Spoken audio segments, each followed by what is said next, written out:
Alio Publishing Group presents The Little Blue Book, aka El Librito Azul, Metaphysics in Simple Terms. Written by Conny Mendez, translated and updated by Alio Publishing Group, and narrated by Alio Voices. Copyright 2023, Alio Publishing Group. Disclaimer: any metaphysical book should be read or listened to many times. Each time it is reread or revisited, it is better understood. However, only that which is practiced remains with us, because that which is only read or heard and not used goes away. Introduction. This simple booklet is written in what this author calls words of a penny. That is to say, in the simplest terms, with the intention of making it understandable to all those who need to know the truth of God and do not have the knowledge with which to digest the text of psychology and metaphysics, as they are currently written in Spanish.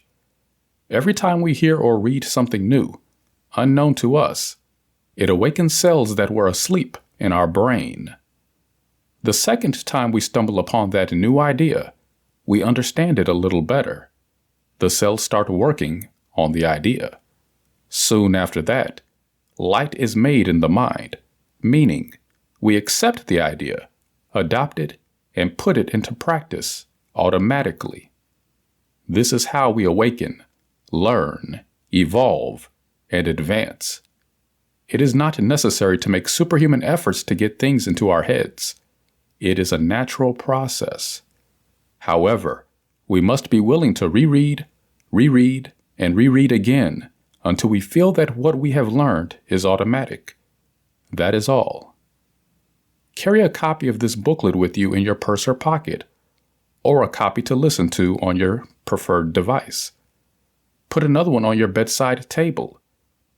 Reread it often. Listen to it often, especially every time you have a problem. Every time you are faced with a distressing or upsetting situation, whatever it may be, something amazing will happen to you, and that is that the booklet will open on the page you need to consult, and you will think it seems that this has been written for you. Jesus Christ said, "In my Father's house, there are many mansions." Metaphysics is one of these mansions. Metaphysics is the study of mental and spiritual laws. It does not interfere with spiritualism, although that is another mansion in the Father's house.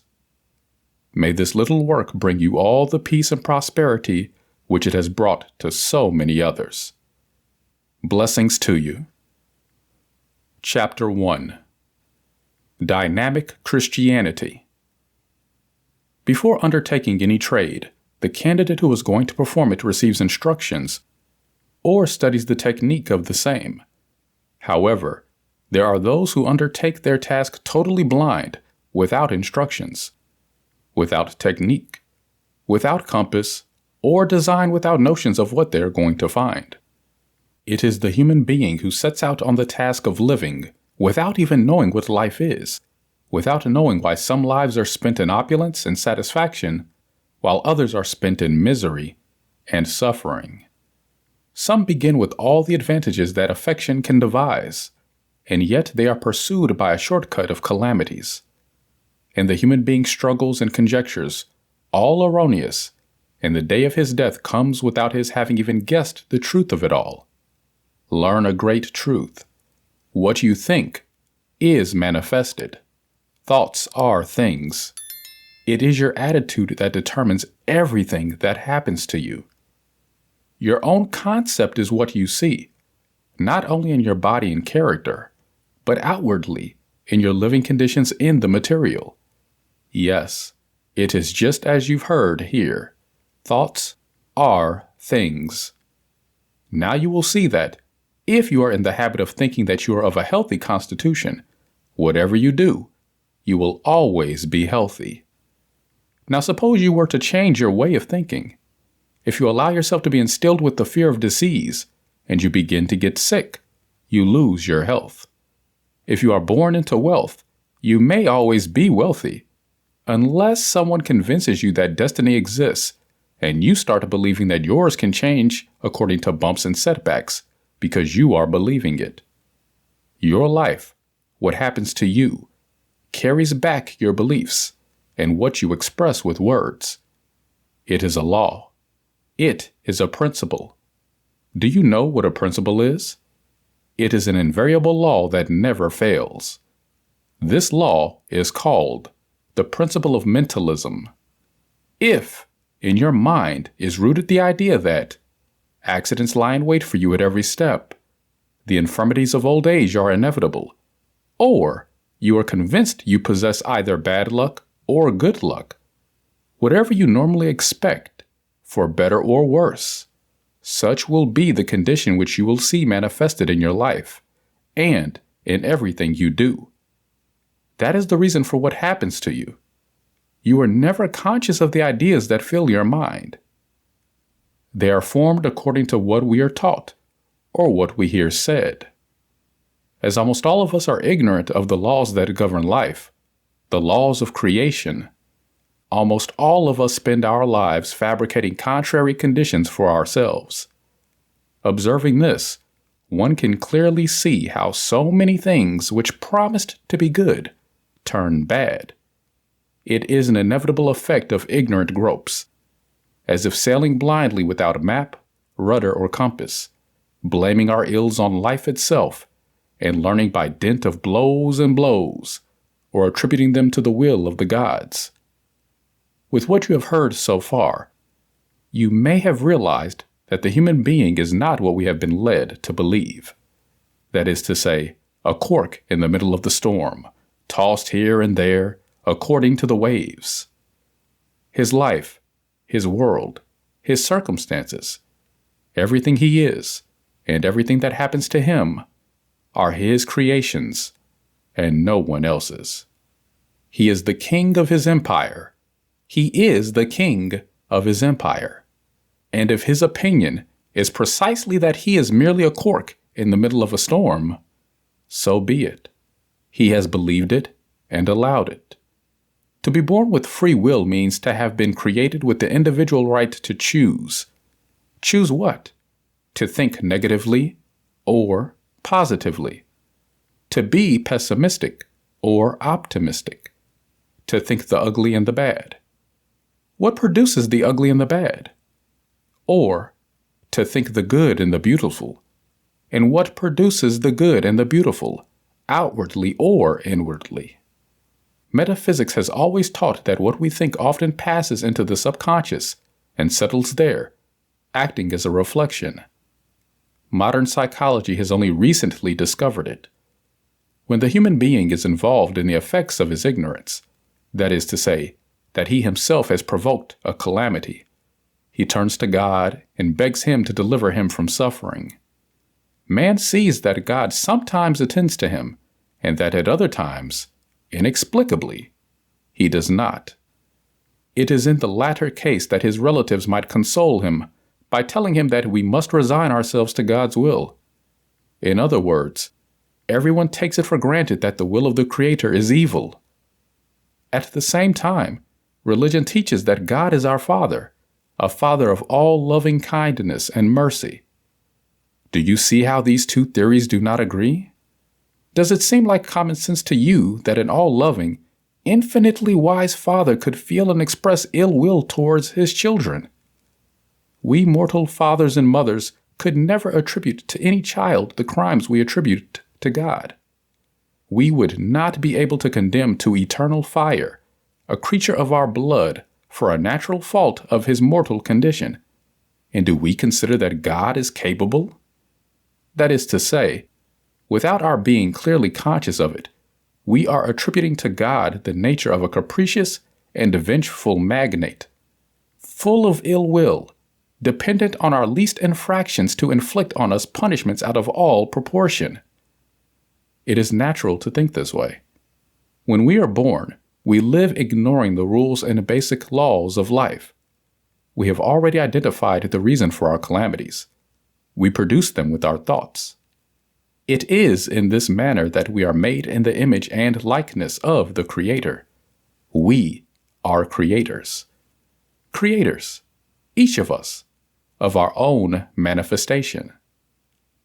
Now then, why does it seem that God sometimes attends and sometimes does not? You will see that prayer is the purest and highest thought that can be thought. It is polarizing the mind to the highest positive degree. These are vibrations of light which we throw out when we pray. That is, when we think of God. These vibrations should instantly transform all the surrounding dark conditions into perfect and beautiful ones, as when a lamp is brought into a room which is in darkness. Provided that the one who is praying thinks and believes that the God to whom he prays is a loving Father who wishes to give all good to his child. In that case, God always attends. But how often, in general, mankind is in the habit of asking like this: "Oh, Father God, get me out of this predicament. I know you will think it isn't good for me because you want to impose this test on me." In other words, he has already denied any possibility of receiving it. He has more faith in that God who he was taught is capricious, vengeful, full of ill will, who only waits for us to commit the first infraction to inflict on us punishments of satanic cruelty. For he who asks receives only according to his own image of God. It is as simple as I tell you. Now, never again forget that God's will for you is good health, peace, happiness, well-being, all the good that he has created. Never again forget that God is neither the judge, nor the policeman, nor the executioner, nor the tyrant that you have been led to believe. The truth is that he has created 7 laws, 7 principles that act in everything and always, and do not rest for a single minute. They are responsible for maintaining order and harmony throughout creation. No policemen are needed in the spirit. He who does not march with the law punishes himself. What you think is manifested. So learn to think correctly and with the law, so that all the good that God wants for you is manifested. St. Paul said that God is closer to us than our feet and our hands, and even closer than our breath. That's why we don't have to cry out to him to be heard. It is enough to think a little of him, so that what seems disordered begins to recompose itself. He has created us, and he knows us better than we know ourselves. He knows why we act this way or that way, and he does not expect us to behave like saints when we are just learning to walk in this spiritual life. I am going to beg you not to believe anything I am telling you without first checking it out. This is your divine and sovereign right. Do not do what you have done up to now, accepting everything you hear and everything you see, without giving yourself the opportunity to judge between what is right and what is wrong. Chapter 2. The Mechanics of Thought. All day and all night long, we are thinking an infinite number of different things. A kind of constant cinematic movie, albeit disjointed, is always running through our mind. Among so many different ideas, we stop to contemplate, examine, or study some more than others. Why? Because they have stimulated our feelings. They have produced in us a feeling of fear or antipathy, of sympathy or pity, a feeling of liking or disliking. It does not matter. The fact is that, because of that feeling, the idea interests us. We review it later, and perhaps we discuss it with someone. This is meditating, and what is meditated upon passes into the subconscious and is recorded there. Once an idea is recorded in the subconscious, it becomes a reflex. You know that when the doctor taps you with some object in a particular area around your knee, your leg jumps.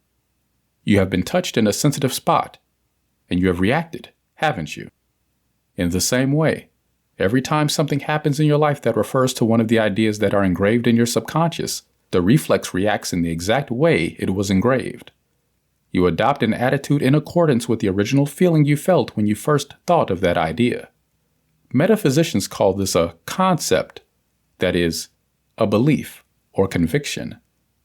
The subconscious is not discerning. It does not decide anything. It does not have an opinion or think for itself. It has no power of protest. It has no will of its own. These are not its functions. Its only function is to react by putting in order the reflex it has been given. It is, in this sense, a wonderful filing cabinet, secretary, and an automatic librarian, one that does not rest and cannot fail. However, it does not have a sense of humor. It does not know when an order has been given in jest or in earnest. So if your nose is a bit bulging, and if you, to make others laugh, adopt a joke of calling it my stuffed potato nose, for example, as the subconscious is an exact servant, it has no sense of humor and only knows how to obey unconditionally. Then it will try, by all means, to fulfill the order given to it by your words and your feeling, and you will see how your nose looks more and more like a stuffed potato. The word metaphysics means beyond the physical. That is, the science that studies and deals with everything that is invisible to the physical senses. It gives you the reason for all that we do not understand, for all that is mysterious, and it is exact, as you will see as you read, or listen to, this book. Now try to recall the first time you heard the word cold mentioned. You were very small. Your elders said the word and taught you to fear it. By way of repetition, they taught you to understand it. They told you not to get your feet wet, not to stand in a draft, not to approach someone because he had a cold and it would stick to him, etc., etc. All of this was recorded in the subconscious and became a reflex. You never had to remember the warnings of your elders. The damage was already done. From then on, your subconscious would give you a cold. The best it could give you every time you stood in a draft, every time your feet got wet, every time you came near a cold, and every time you heard there was a cold or flu epidemic. Because of your elders, because of what you heard others say, because of what you have read in newspapers and heard from advertisements on radio and television, and above all, because you are ignorant of the metaphysical truth of life, you have accepted these erroneous ideas. These have become reflexes which act without your premeditation automatically, and are the cause of all the ills which afflict you in the image of your life. You have a bulky load of strange ideas which affect all departments of your life, your body, your soul, and your mind. Keep in mind that if you had not accepted them, if, by your right of free will to choose, accept, and reject, you had not accepted the negative, there is no germ, virus, or power in the world that could have attacked or convinced your subconscious to act in any other way than the one you gave it. Your will, negative or positive, is the magnet that attracts to you the germs, the adverse circumstances, or the good ones. As we have already said, your attitude, negative or positive, in the face of events, determines for you the effects. Chapter 3. The Infallible Formula. It turns out that every human mind contains an accumulation of opinions, convictions, or misconceptions contrary to truth, and in conflict with the basic principles of creation, which are perennially manifested in external conditions. This applies to all those calamities and sufferings which afflict man in the world in general.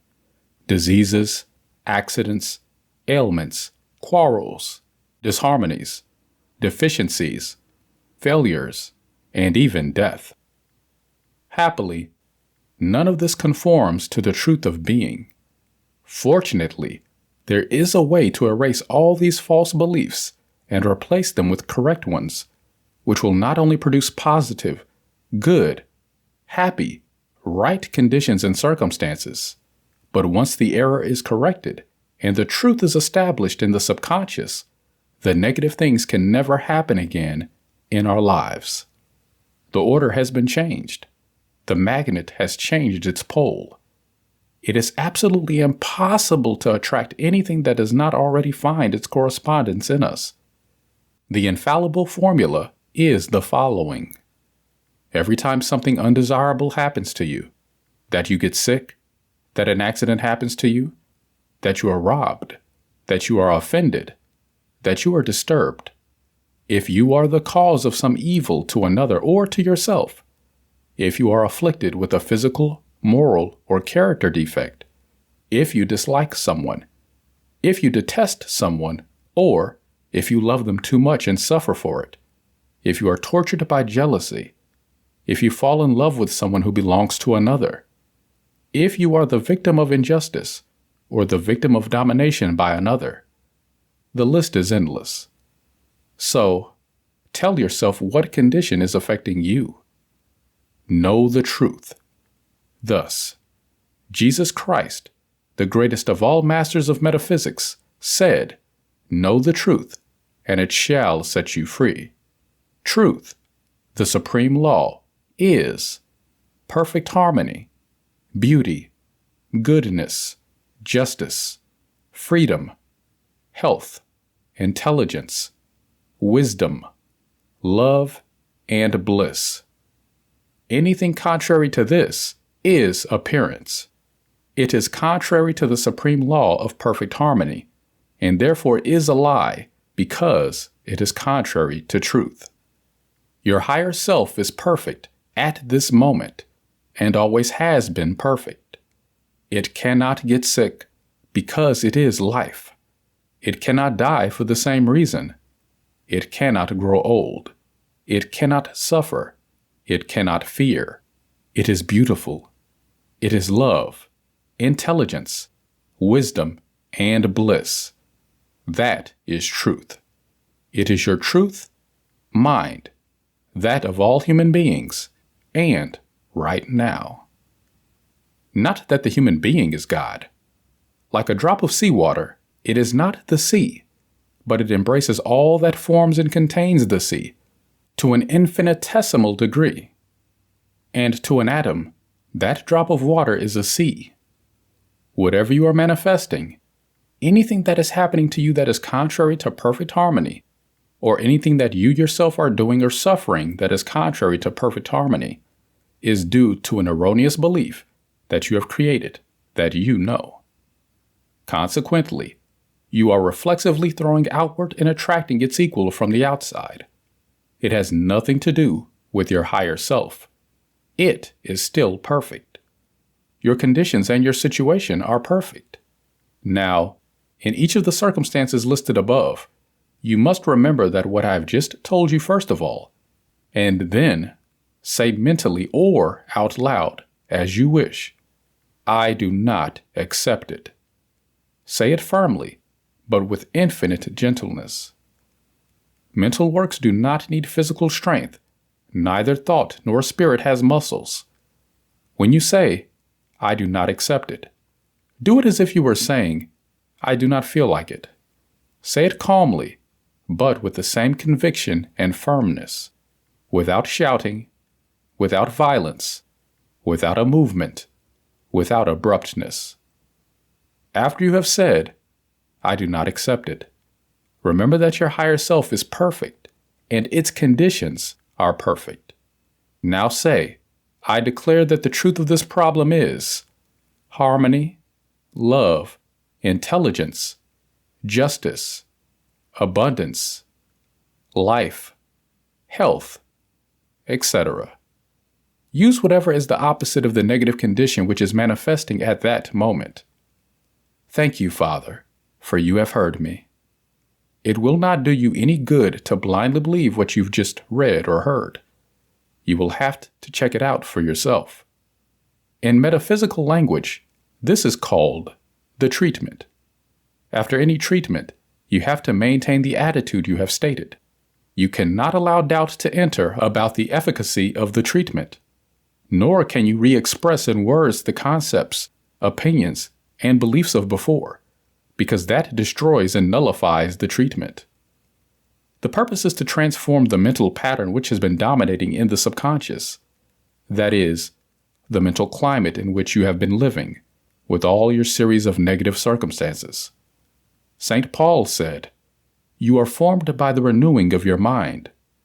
This renewal is done by changing every old belief as it comes before our life, or our conscience, in conscious disagreement with truth. There are convictions that are so deeply rooted that they are what in metaphysical language are called crystallizations.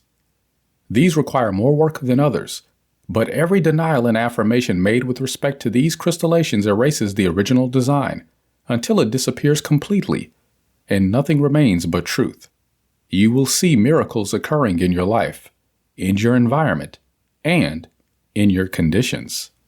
You have no defects, but the appearance of defects.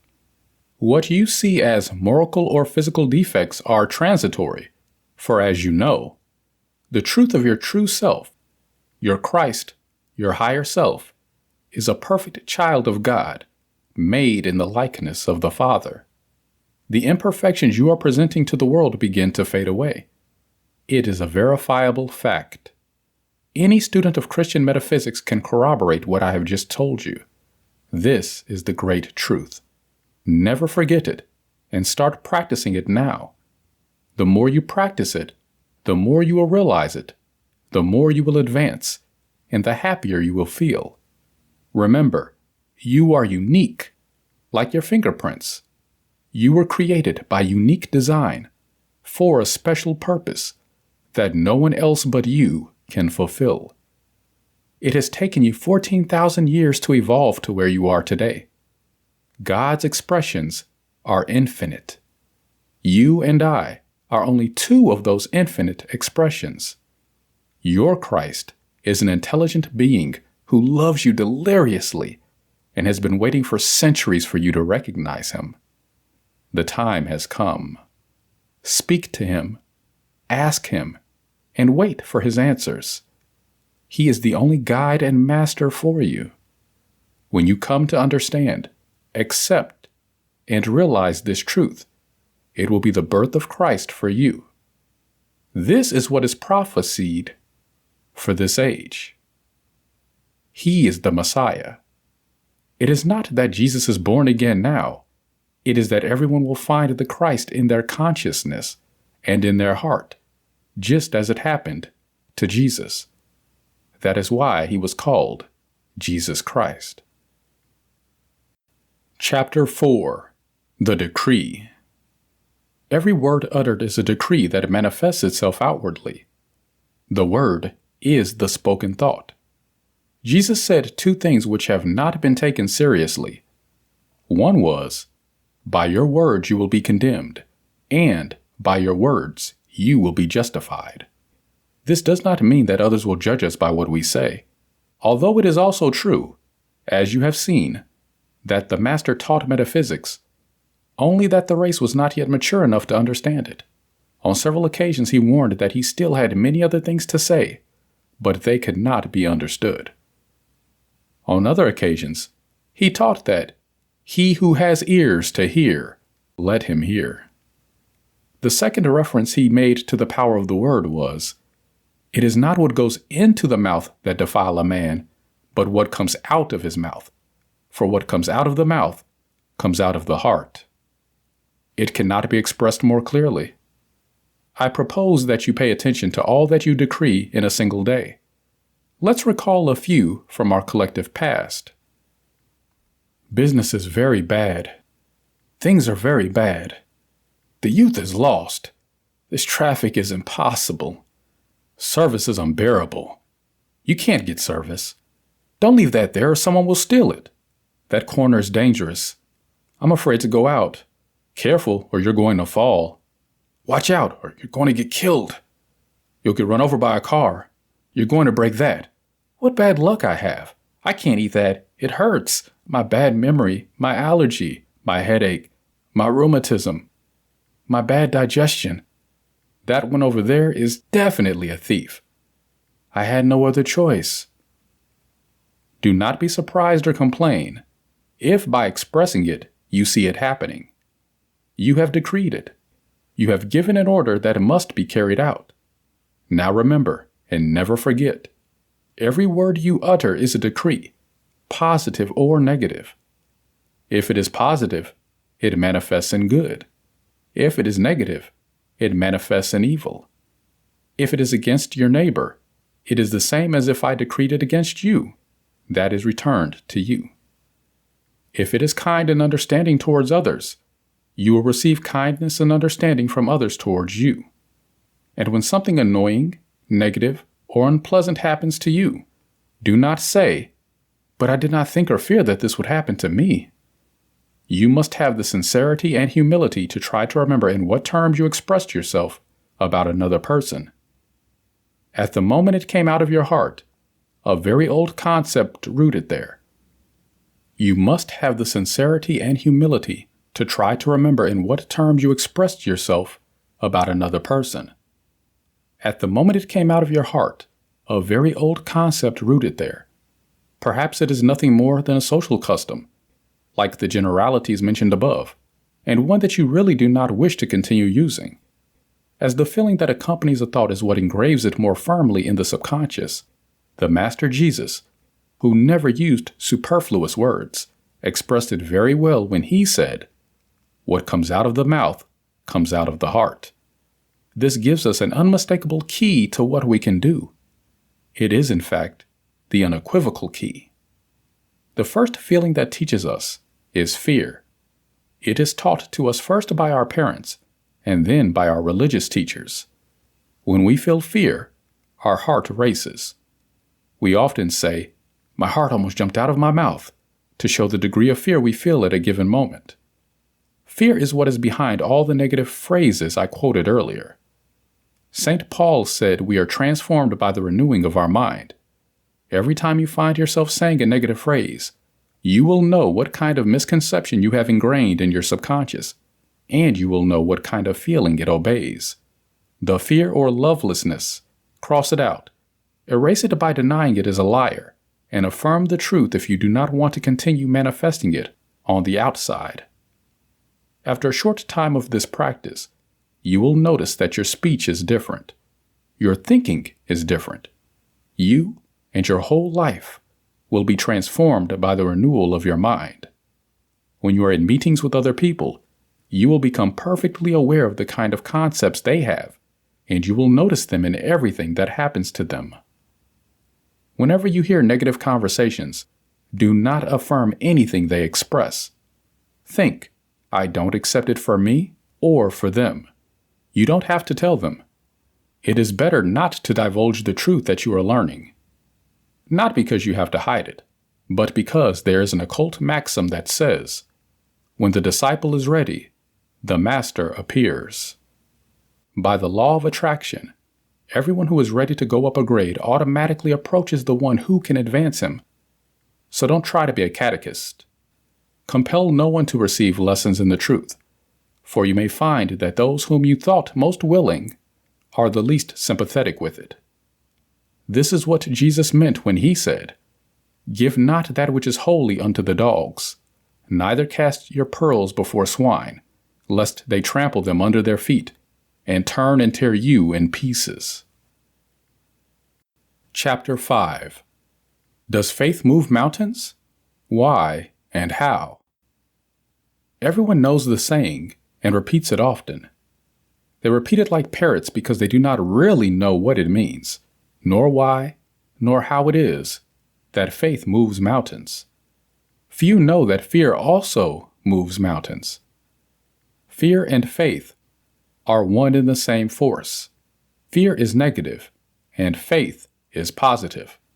Fear is faith in evil, that is, the conviction that bad things will happen. Faith is the conviction that what will happen is good, or that it will end well. Fear and faith are two sides of the same coin. Take a good look. You never fear that something good will happen to you, nor do you ever say you have faith that bad things will happen to you. Faith is always associated with something we desire, and I don't think you desire evil for yourself. You fear it, don't you? Whatever you fear, you attract, and it happens to you. Now, when it happens to you, you usually say it with a triumphant air, "Aha, I knew it. I felt it." And then you want to run off and repeat it, as if you wanted to show off your powers of clairvoyance. What actually happened is you thought it in fear. Did you feel it? Of course you did. You felt it. You were saying it to yourself. You know that whatever is thought, feeling at the same time an emotion, is what manifests or attracts. You anticipated it and hoped for it. Anticipating and expecting is faith. Now notice that whatever you wait for with faith comes to you and happens to you. So if you know this is so, what stops you from using faith for everything you desire? Love, money, health, and so on. It is a natural law. It is a divine ordinance. Christ taught it with the following words, which you know. Whatsoever ye ask in prayer, believing, he shall receive. I did not invent that. It is in Matthew chapter 21, verse 22. St. Mark expresses it even more clearly. Whatever you ask for in prayer, you must believe that you will receive it, and it will be given to you.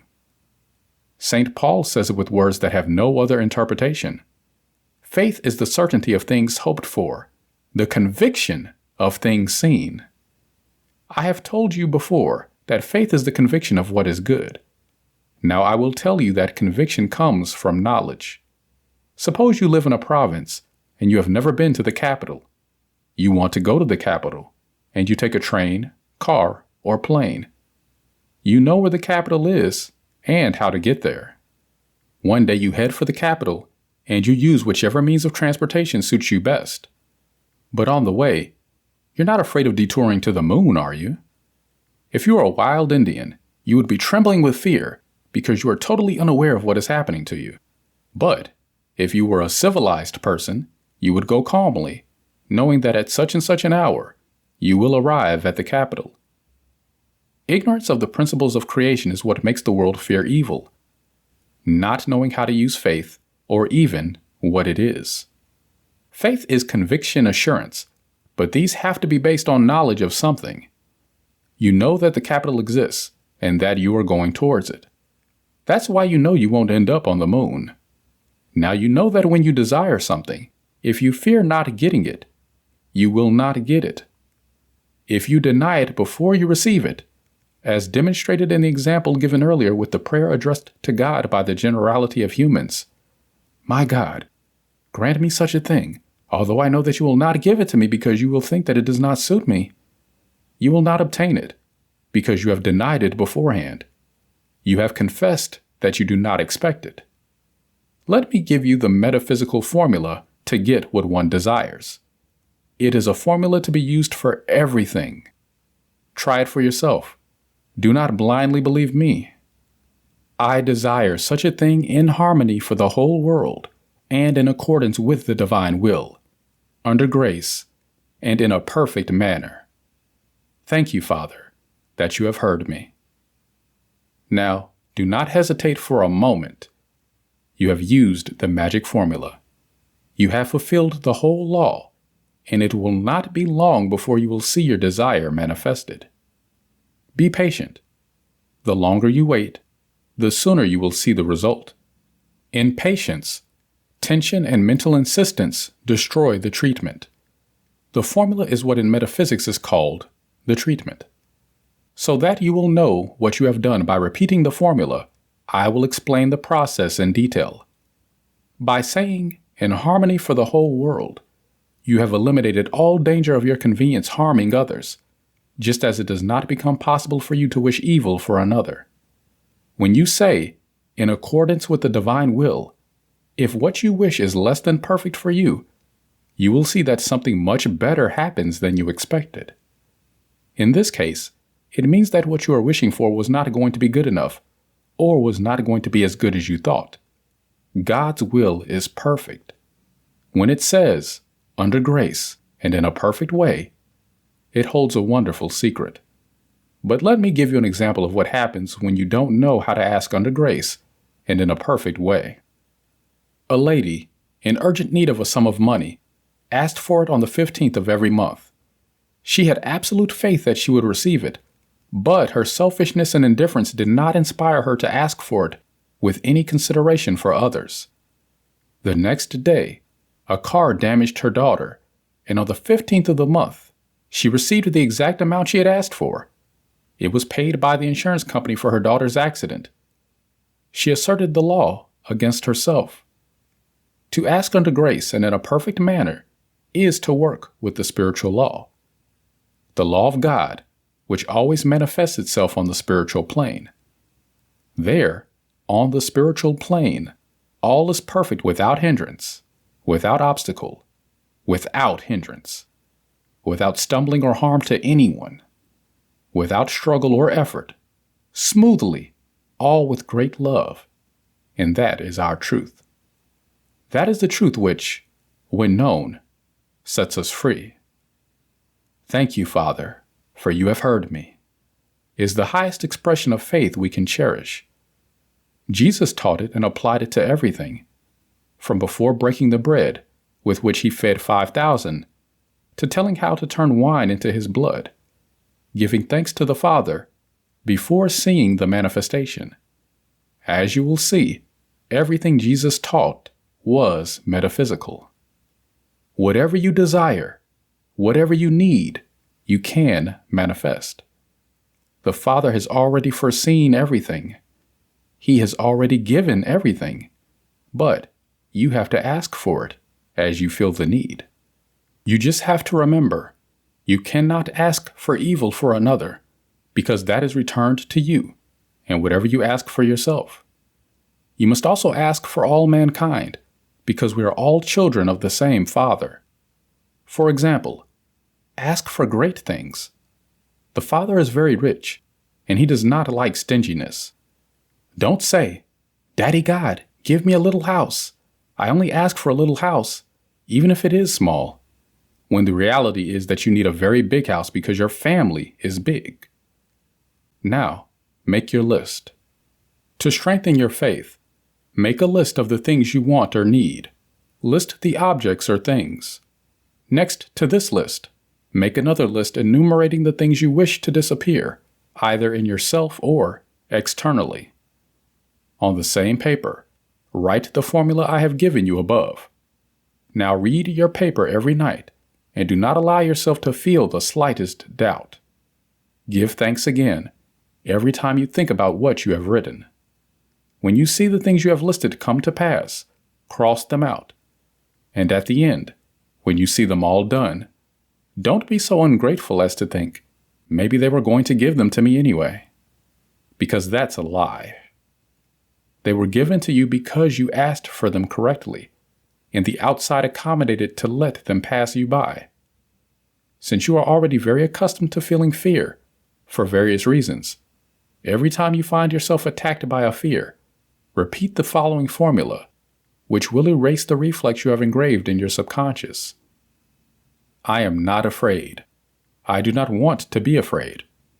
God is love, and in all creation. There is nothing to fear. I have faith. I want to feel faith. A great master used to say, the only thing to be afraid of is fear. You must repeat the formula, even when you tremble with terror. At that moment, all the more reason. Only the desire not to fear and the desire to have faith are sufficient to nullify all the effects of fear and place us at the positive pole of faith. I suppose you already know the psychological principle, which says that when one habit is erased, it must be replaced by another.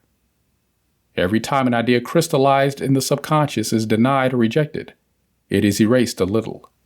The little vacuum thus created must be immediately filled with an opposite idea.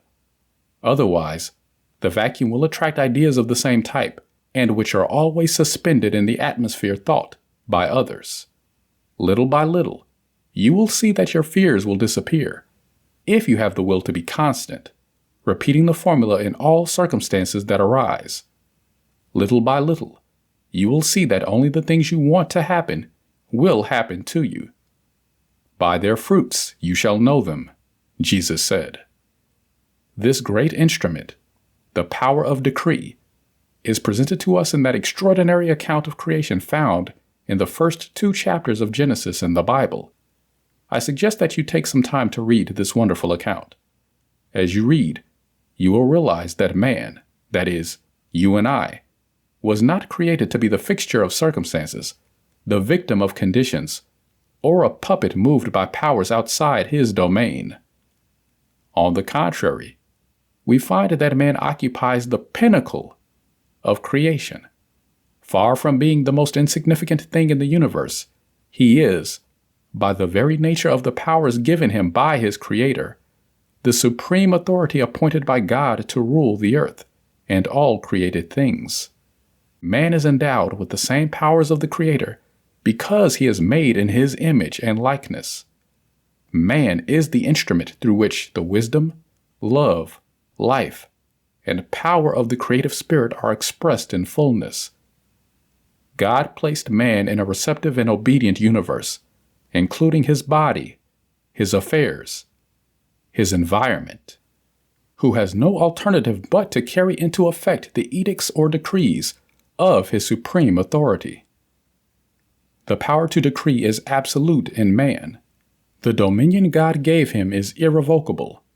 And although the basic nature of the universe is good in the Creator's evaluation, it can appear to man only as he decrees it to appear. We see that as long as man was obedient to his Creator, keeping his power to think and make decrees in tune with the spirit of good, which is the structure of creation, he lived in a universe of good, a Garden of Eden.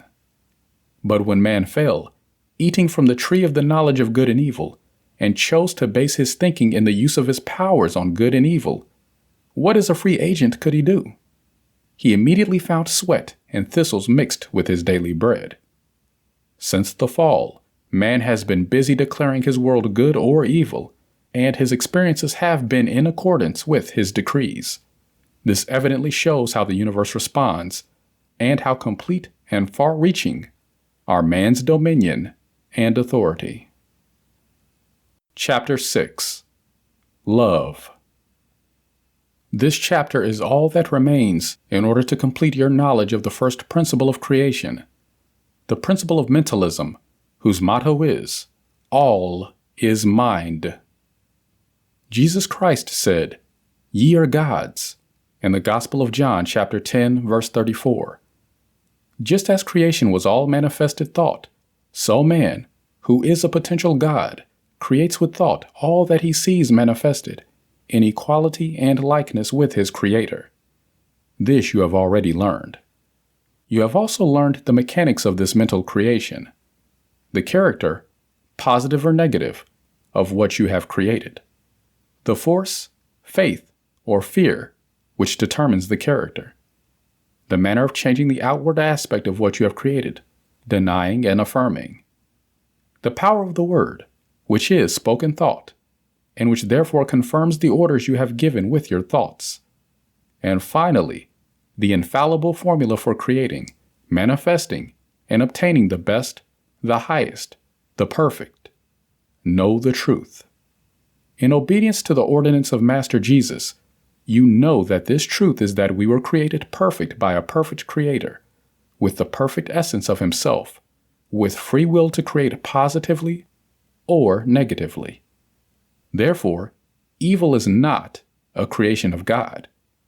It has no power in the face of truth. It disappears by substituting it by the positive thought and word that Jesus said, "Resist not evil." Matthew chapter 5, verse 39. That is to say, that we dominate evil with good. The only truth is the good. From now on, you will never again be able to blame anyone for what happens to you. You will have to look yourself in the face and ask yourself, how was my mental state at that moment? Was it positive or negative? Did I feel faith or fear? What kind of decrees have I launched with my words? You will have to be honest and answer truthfully. Are you happy with what you are seeing, or do you dislike it? In Christian metaphysics, we say that God has 7 aspects: love, truth, life, intelligence, soul, spirit, and principle. You see, all these aspects are invisible states. This means that everything is mental, so we cannot see or touch them. We feel and appreciate their effects. They exist. They act. They are real. They are things, and none of them can be denied. Love is called the character of God, the first aspect of God, the most potent of all forces, and the most sensitive. Few people know what love really is. Most believe that it is what is felt towards parents, children, spouses, lovers, etc. Affection, attraction, antipathy, and hatred are different degrees of the same thing: feeling. Love is very complex and cannot be defined with a single word, but collectively, love is understood as feeling. Although this is nothing more than, so to speak, the outer edge of love, let us try to bring sensation as close as possible to love in order to begin to understand it. The central point on the scale, which goes from hatred to feeling, and which we call love, is tolerance and goodwill. It seems a contradiction, but when one loves too much or too little, tolerance and goodwill are lacking. When one hates, tolerance and goodwill are lacking. In other words, both excessive love and excessive unlove are the negation of tolerance and goodwill. Jesus said, "Peace to men of goodwill." The implication is that anything beyond that does not bring peace. Peace is in the center, the perfect balance, neither too much nor too little. And so in everything, all excesses, even an excess of good, excessive money, of love, of charity, of prayer, of sacrifice, etc., unbalance the weight of the balance. They lean more to one side and take away peace. When Genesis says, "Of all the fruits of paradise you may eat, except of the fruit of the tree of the knowledge of good and evil," it refers precisely to that. The trunk of the tree symbolizes the center, the balance. The branches start from that center, spread out to all sides, and produce fruits. Some manifest themselves as good, others as evil. They symbolize the extremes. You will see then that the forbidden fruit, which has caused so much tribulation in the world, is nothing other than the extremes, the excess in all aspects, since God, who created everything, declared good all his work. Read it in Genesis and observe that it only mentions the word evil with respect to the excess. I recommend you read and meditate on Ecclesiastes chapter 3, which tells us that everything has its time. Let us return to love. Those mothers who say they love their children, who do not allow them to leave the nest, nor to marry, nor to act independently of them when they are already men and women of age, do not love. They are selfish, and what they feel is a desire for possession. Those girlfriends and wives who suffer the tortures of jealousy? The same. These types of love are nothing more than an excess of feeling. They exceed the measure, and therefore go far beyond tolerance and goodwill. Excess of sentiment usually shows that there is a failure in the development of intelligence. This will undoubtedly cause indignation in those people who fill their mouths, calling themselves very sentimental. No one likes it when someone else discovers their lack of intelligence, but they can show it.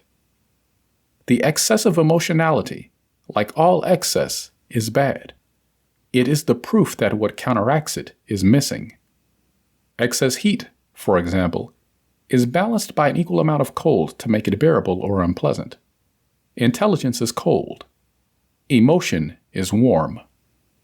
A great emotional capacity is a magnificent and highly desirable quality, provided it is balanced by an equal intellectual capacity. This is what produces great artists. But the artist has his art in which to pour all his emotional strength. On the other hand, the exaggeratedly emotional person with little intellectual development pours all his passion into the human beings around him, tries to bind them, and make them do His bidding. The remedy against excessive emotionality is to think and reflect a lot, especially to meditate for a while and daily on intelligence. Start by asking oneself, what does intelligence mean? Then continue by thinking that everything in the universe, plants, animals, etc., contains intelligence. Next, end by affirming, I am intelligent, with the intelligence of God Himself, since I have been created from the very essence of the Creator by intelligence, with intelligence, and from the intelligence of God. Within a few days of repeating this treatment, you will already notice a change in elasticity, as well as in mental penetration. And after only 1 week of exercise, one can appreciate the transformation in the way of loving all others, a serenity, and a peculiar generosity which one would never have believed oneself capable of expressing. At the same time, one notices a total change in others towards oneself. This is because we are individuals, or indivisible, and what affects one affects all. The step that one climbs helps the whole race. We will now move on to deal with the number one enemy of all humanity, resentment and rancor, not to say hatred. There are hardly any human beings who are exempt from resentment, not knowing that it embitters the whole life, influences badly all the manifestations, and is the cause of all the disappointments that we suffer. Even when we learn to deny and affirm, to know the truth, to watch and correct our thoughts and words, a single resentment, a grudge engraved in the subconscious and in the soul, acts like a small fountain of gall, which emanates its drop of bitterness, staining everything and surprisingly contradicting our greatest desires. Nothing, not even the most perfect manifestation, can last as long as this infectious focus exists, spoiling our own being. The Bible, churches, and religions are tired of advocating forgiveness and love towards our enemies, and it is all in vain, as long as we are not taught the practical way to impose forgiveness towards those who hurt us. It is often said, I forgive, but I cannot forget. This is a lie. As long as one remembers an injury, one has not forgiven it. We are going to give the infallible formula with which to forgive and forget, at the same time, for our own convenience. Since this establishes us in the central point of balance, that of tolerance and goodwill, and this effect is love. St. John, the apostle of love, says, love is the fulfillment of the law. To fulfill the law of love is to fulfill all laws. It is to be one with God, in God. It is to be happy, to feel satisfied and complete in all our manifestations. My teacher used to say, the man who loves well is the most powerful man in the world. Here is the recipe to love well.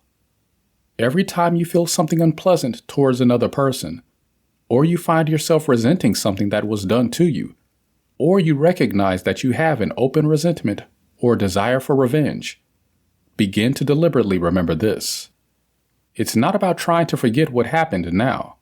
It's about remembering all the good things you know about that other person. Try to relive the pleasant moments in which you enjoyed his company during times past, before the moment when he hurt you. Insist on remembering the good things, their good qualities, the way you thought of them. If you managed to laugh at a joke he had told you, or at something funny you enjoyed together, the miracle is done. If a single treatment is not enough, repeat it as many times as necessary to erase resentment or rancor. It is good that you do it up to 70 times. This is the fulfillment of the law given by Jesus. Resist not evil. This is turning the other cheek. It is loving our enemies, blessing those who curse us, doing good to those who hate us, and praying for those who insult and persecute us, all without exposing ourselves to being trampled underfoot. If you do it with sincerity, you will realize something very strange, and that is that, first, you will feel liberated, and then, that a mountain of small inconveniences that happened to you and that you did not know what to attribute, disappear as if by enchantment, and your life goes on rails. Moreover, you will feel loved by everyone, even by those people who didn't like you before. You will feel loved by everyone, even by those people you didn't like before. What follows is that you learn to formulate your prayers, what in metaphysics we call treatments. As all day long we are thinking and decreeing, all day long we are praying negatively or positively, and creating our own conditions, states, and events. The important thing is to remain in the state of mind that the prayer expresses. If after affirming, you allow yourself to return to the negative pole, you destroy the effect of the prayer. Watch your thoughts and watch your words. Do not let yourself be carried away by what others express. Remember that they ignore what you already know. Whatever you think and ask for yourself, think also for others. We are all one in spirit, and that is the most effective way to give. Better than toys, treats, and conveniences, for such perishable things tend to last only a few moments, while truth remains with the other forever. Sooner or later, your spiritual gift will enter your conscious mind, and you will have done a saving work in a brother. The principle of rhythm, which is the law of the pendulum, the boomerang, returns to you the good you do, as well as the evil you do. It has been said that one with God is the majority, so that a single person who raises his consciousness to the spiritual plane and recognizes truth in the manner expressed above is able to save an organization from ruin, to save a community, city, or nation from any crisis, for it acts on the spiritual plane, which is truth, and truth dominates all the lower planes. Know the truth, and it shall set you free, in the face of sickness of self or other. I do not accept this appearance, neither for myself, nor for anyone else. I am life, in you, in me, in all the world. Thank you, Father, because you have listened to me. Repeat this affirmation every time that comes to your mind that case that forced you to express it. In every case of fear, I do not accept fear. God is love. I am his child. I am love. I am made of love and by love. Thank you, Father, that you have heard me. In every case of sadness of self or others, I do not accept it. I am joy. I am bliss. Begin to list all the good things you have. Thank you, Father, for any manifestation of scarcity. I do not accept this appearance. My world contains all, and I am the abundance of all. Thank you, Father, that today everything is covered in the face of all that is contrary to world or individual peace. I do not accept this appearance of conflict. I am peace, harmony, and order. We are all one. Forgive them, Father, who know not what they do. I forgive all, and I forgive myself.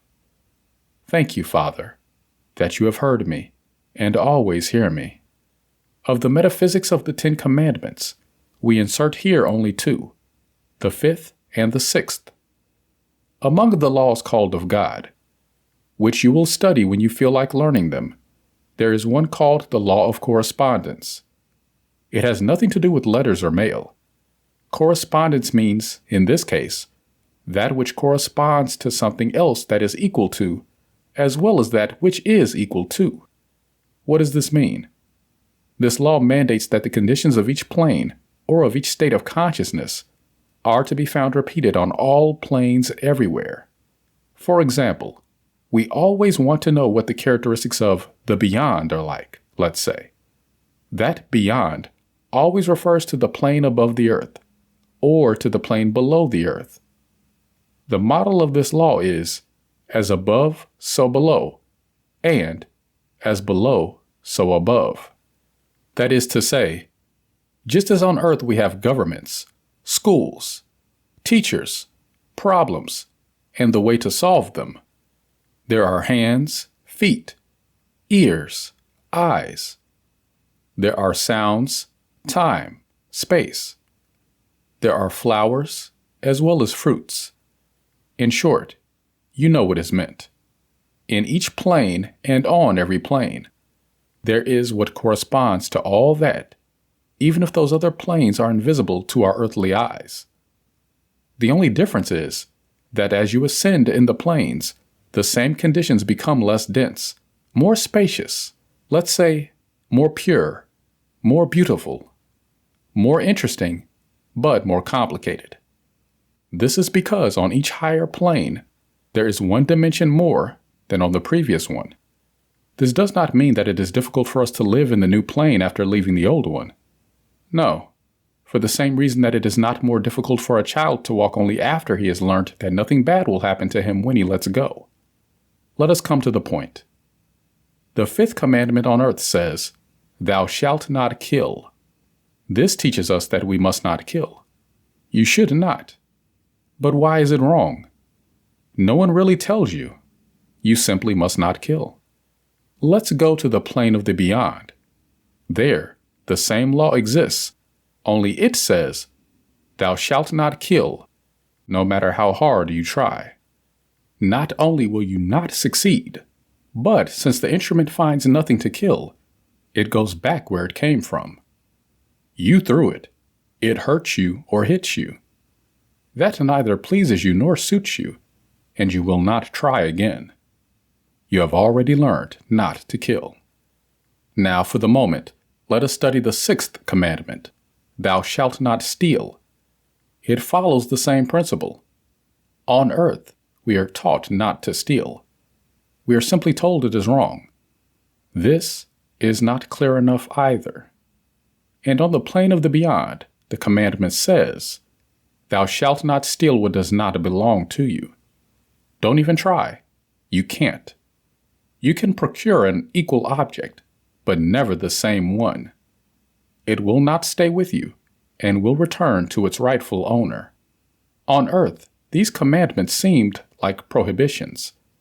On the next plane, they are revealed to you as conditions, laws, and principles, which cannot be broken. No one may kill you or steal from you. You may not kill anything or anyone. You may not appropriate what belongs to others, nor may anyone appropriate what belongs to you. But that is not the only happiness. Take a good look. When on earth you are already incapable of killing or stealing, you are ready to learn the conditions of the other plane, which is called of consciousness. That is to say, when you learn the first lesson, you go on to learn the second, correct? That's true. But the great happiness is that when you learn the second lesson, it is not necessary that you have died or that you are in the other plane beyond. No, you are alive and kicking here on earth. You apply the second lesson, and you are amazed to see that this law works the same for you here on earth as it does in heaven. That is, when you know that the truth is that no one can kill and no one can steal, then no one will kill you and no one can steal from you. No one can take your car from your door, even if you leave the switch stuck. No one can rip your purse off your arm or break into your house at night or overcharge you. Nothing. Nothing that is not honest can happen to you. What is yours, I ask? Yours and no one else's. We are going to explain why this is so in the following paragraphs. Why can't you kill? Because life is just that. Life is not death. Life cannot die, for that would be a contradiction in terms. Life is eternally life and can never be death. So, you say, what happens to me? I never die, since I am alive. Exactly. You are in eternity, and no one can take your life away from you. Your life is God. Your life is God. Who takes away God's life? That's why you can't kill anyone either. And he continues to live, more alive than ever on the other plane, just like you. Now, you know that what you do on earth is also returned to you. Why? Because of the law of correspondence. because everything in one plane has its correspondence in the others.